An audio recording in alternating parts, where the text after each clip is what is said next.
Recently जो हमारा Indo पाक एग्रेशन था, उस एग्रेशन में हम अलग थलग पड़े और उस एग्रेशन के बाद हमें हमारी परिस्थितियां ऐसी बन गई कि कोई भी देश, हमें ऐसा लग रहा था कि हम इतने देश ट्रेवल करने के बाद भी बिल्कुल अकेले रह गए हैं।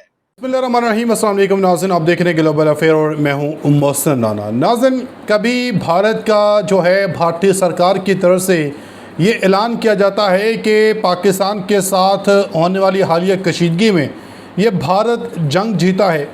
फिर कभी नाज़रीन ये कहते हैं कि पाकिस्तान की तरफ से हमारा किसी किस्म का कोई भी नुकसान नहीं किया है, बल्कि भारत ने या भारतीय एयरफोर्स ने पाकिस्तान का नुकसान किया।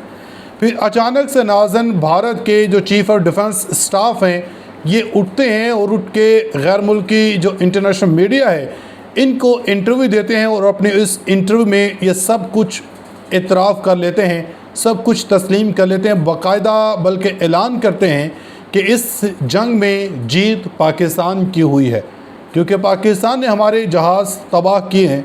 और अब नाज़रीन इनके बाद ख़ुद भारत की जो सबसे बड़ी इस वक्त अपोजिशन जमात है, अपोजिशन जमात के जो सरबराह हैं राहुल गांधी, इनकी तरफ से भी बाकायदा अब ये इतराफ़ कर लिया गया है और अपनी शिकस्त को तस्लीम कर लिया गया है। और इसके बाद इन्होंने पूरी दुनिया को हैरान कर दिया है जो स्टेटमेंट जारी की गई है।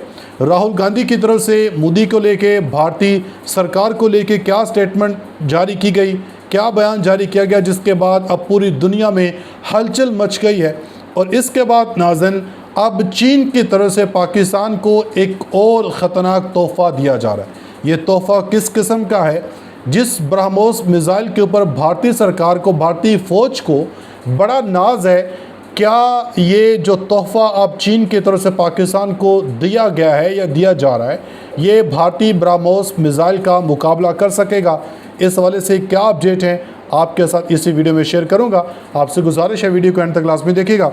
अगर आप लोगों ने अभी तक हमारे इस यूट्यूब चैनल को सब्सक्राइब नहीं किया तो सब्सक्राइब लाजमी कर दें, साथ बने बेल आइकन को दबा दें ताकि हर नए आने वाली वीडियो आप तक आसानी से पहुँचते रहे।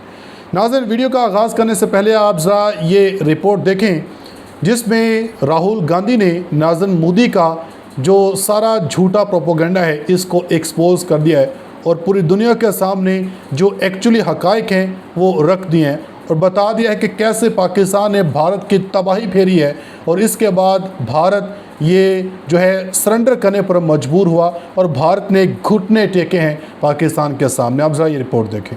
इंडिया की सबसे बड़ी अपोजिशन पार्टी कांग्रेस, उसने ऑफिशियली ये चीज़ का ऐलान किया है कि इंडिया पाकिस्तान के सामने सरेंडर कर गया।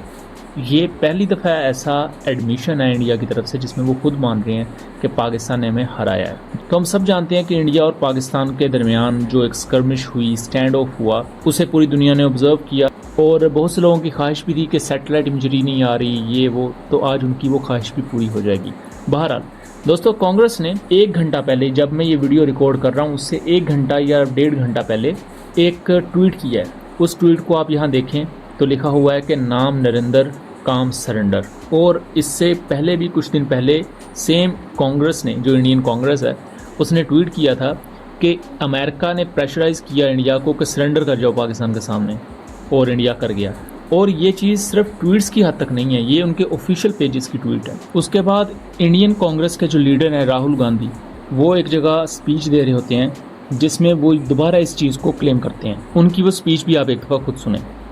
उधर से ट्रंप ने एक इशारा किया, फोन उठाया, कहा मोदी जी क्या कर रहे हो, नरेंद्र सरेंडर, और जी हजूर करके नरेंद्र मोदी जी ने ट्रंप के इशारे का पालन किया।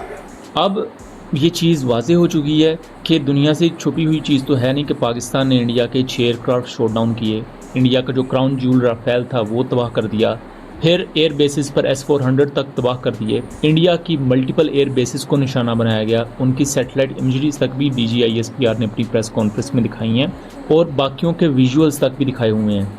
15 से ज़्यादा पोस्ट डिस्ट्रॉय की पाकिस्तान की। और ओबियसली ये चूँकि एक स्कर्मिश थी तो पाकिस्तान की कुछ बेसिस को भी इंडिया ने हिट किया, लेकिन जो ऑब्जेक्टिव्स इंडिया अचीव करना चाहता था उसमें वो नाकाम हो गए। इस पर इंशाल्लाह मैं आगे चलकर आपको डिटेल से बताऊँगा।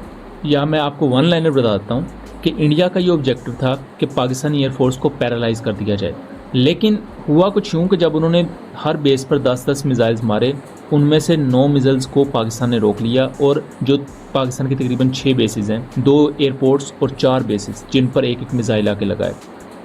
Now, after that, when the US chapter was over and they were fearing PF's retribution, in utter desperation, the IF resorted to a highly escalatory, very irresponsible surface-to-surface and long-range vector application.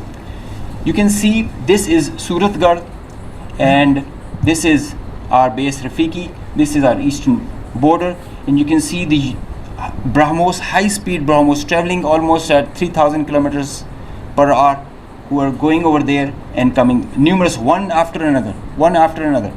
And now they were being attacked with PF's soft kill. We were inducing the errors into them, into the GPSs, which increase their CEP. The probability of missing their target increases, and hard kill was also achieved.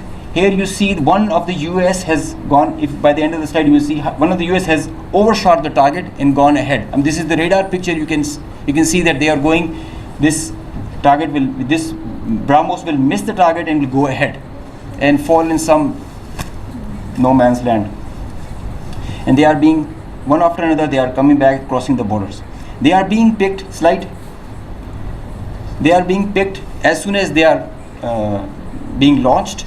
So real-time launch, mid-flight and terminal phase of all SSM, PF has the capability. Our air defense system, as I just mentioned, is very offensive, integrated and credible. So here you see that they are being launched from Bhuj area. This is the southern part of the country. And this is our airfield Bhulari. You must have mentioned, you have seen there were a lot of mention from the our counterparts. Here you see this BrahMos is coming. It's almost reaching the target, and you'll see when we will apply the soft kill, look what happened to it. There's one more very interesting thing that I would like you to all see. This is where it is launched from our eastern side towards Jaisalmer. This is our airfield Shahbaz, Jaisalmer. Now this BrahMos is crossing on top of Shahbaz, and it is going towards our western border, almost to our neighboring country, towards that. You can see this is going there, it's going ballistic. Now they are not even threatening their neighbor, they are threatening the regional stability of the whole continent. तो आप अगर average 6 basis पर 60 के करीब missiles मारते हैं और उनमें से 6 मिसाइल्स आके लगते हैं, तो ये एक बहुत पुअर इम्पैक्ट रेशो है जो कि इंडिया ने दिखाई है। जी नाज़रीन, आपने ये रिपोर्ट देखी है। एक तरफ तो भारत का ये हाल है, भारतीय सरकार का ये हाल है कि ऑपोजिशन के साथ साथ भारत के जितने भी इस वक्त तज्जियाकार हैं, भारतीय अवाम हैं, इन्होंने मोदी को आड़े हाथों लिया है। तो वहीं नाज़रीन, मोदी ने एक बार फिर से इक़्तिदार को हासिल करने के लिए अब एक नया हरबा अपना लिया है। भारत में नरेंद्र मोदी हुकूमत ने सियासी साख बचाने और अवाम को गुमराह करने के लिए एक बार फिर से बड़े पैमाने पर अवामी तशहीर का सहारा ले लिया है। सरकारी दस्तावेज़ात के मुताबिक माली साल 2025 और 26 के बजट में मोदी सरकार ने 12 अरब रुपए से ज़ायद की खतीर रकम सिर्फ सरकारी तशहीर के लिए मुख्तस की है। रिपोर्ट्स के मुताबिक गुज़श्ता माली साल 2025 और 24 में भी हुकूमत की जनब से 1228 करोड़ रुपए अवामी तशहीर पर खर्च किए गए थे और इस बार 12 अरब रुपए रखे गए हैं। नाक़दीन का कहना है कि हिकमत अमली महज अपनी नाकामियों पर पर्दा डालें और हकीकत से तवज्जो हटाने की कोशिश है। तो अगले इतने अपने फीडबैक 1000 कमेंट सेक्शन में लाज़मी दीजिएगा। मिलेंगे अगली वीडियो में, तब तक के लिए अल्लाह हाफ़िज़।